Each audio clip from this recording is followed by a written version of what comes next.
우리 몸에서 채취할 수 있는 연골들 중에 제일 양이 많게 얻을 수 있고 그 강도가 제일 단단한 재료가 늑연골인데, 늑연골은 바깥쪽에 갈비뼈랑 여기 흉골 사이를 연결하는 연골이에요. 안녕하세요. DA 성형외과 김도현 원장입니다. 오늘은 코 수술을 상담을 할 때 쓰이는 용어 정리를 한번 해보겠습니다.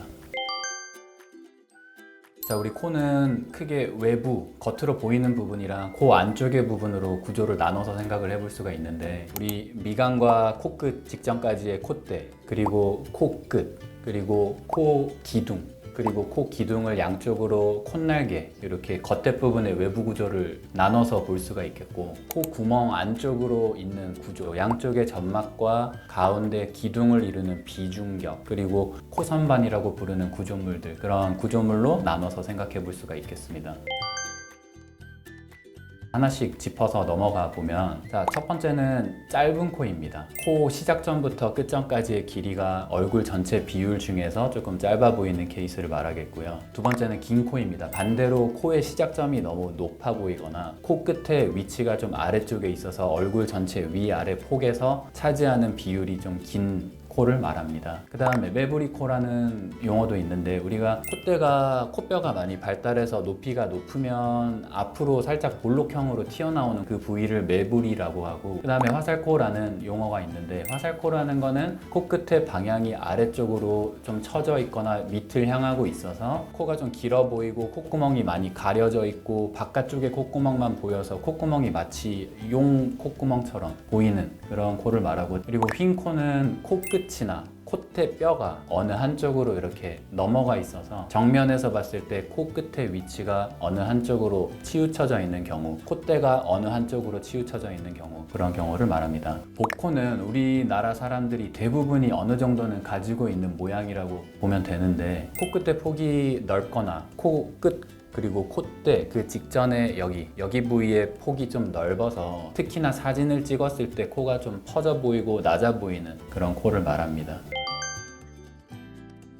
보형물을 두 가지로 나눠볼 수 있는데, 인공재료, 자가재료 또는 기증받은 재료, 이렇게 나눠볼 수가 있는데, 인공재료에는 실리콘, 고어텍스 이런 재료들이 있어요. 실리콘은 주로 콧대를 높일 목적으로 사용이 되는 보형물이고, 시간이 많이 지났을 때도 모양이 변형이 일어나지 않고 흡수가 되지 않아서 좀 안정적으로 제일 흔하게 사용되는 재료고요. 고어텍스도 비슷하게 장점을 가지고 있지만 주변 조직이랑 강하게 유착을 해서 이제 재수술을 하게 됐을 때 그 유착을 방리하는 데 주의를 요하는 재료입니다. 그리고 자가 조직은 내 몸에서 꺼내는 재료를 말하는데, 크게 연골, 진피 이런 재료들을 얘기를 하는데, 내 몸에서 꺼냈기 때문에 일단은 마음이 편하고 실제로도 주변의 조직이랑 잘 융화가 돼서 좀 안전하다고 판단하는 재료고요. 기증받은 재료는 같은 인체에서 기증을 받아서 면역 반응이 일어나지 않게 처리가 되어 있는 재료를 말합니다. 이것도 마찬가지로 어느 정도 안정성을 보장하는 재료인데, 내 몸에서 나온 재료가 아니기 때문에 호불호가 있는 편입니다.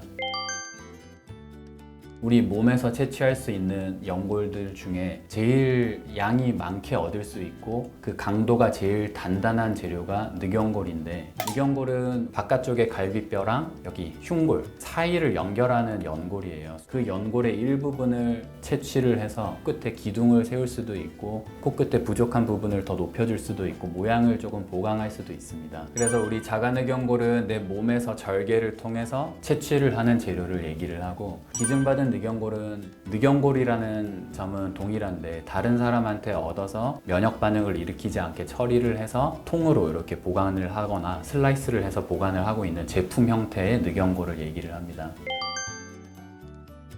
먼저 개방형 수술이라는 것은 겉에 부분에 보이는 비주의 절개가 같이 들어가는 방법을 주로 개방 수술이다 이렇게 얘기를 하고, 비주 절개뿐만 아니라 콧구멍 안쪽으로도 절개가 양쪽으로 또는 한쪽으로 들어가게 되는데, 비주 절개 없이 콧구멍 안쪽 절개만을 통해서 수술을 하는 거를 비개방이라고 부르는 경우가 많아요. 개방코 수술의 장점은 수술을 이제 모든 부위를 다 들여다보면서 하는 거기 때문에 모양을 조금 더 세밀하게 정확하게 조절을 할 수가 있고 변화를 주기가 쉽지 않은 케이스에서 조금 더 적합하다. 그리고 더 많은 양의 변화를 주고 싶은 케이스에서 더 적합하다 이렇게 볼 수가 있고, 비개방 수술은 수술하고 나서 모양만 자연스럽게 잘 나오면 누가 봐도 수술하지 않은 것 같다 이런 느낌이 나기 때문에 선호하는 분들이 있고, 구조물을 들여다보면서 수술을 하기에는 좀 용이하지 않은 방법이기 때문에 엄청나게 많은 변화를 원하거나 이미 절개가 있어서 절개를 하지 않는 게 의미가 없는 케이스에서는 크게 도움이 되지 않는 방법입니다.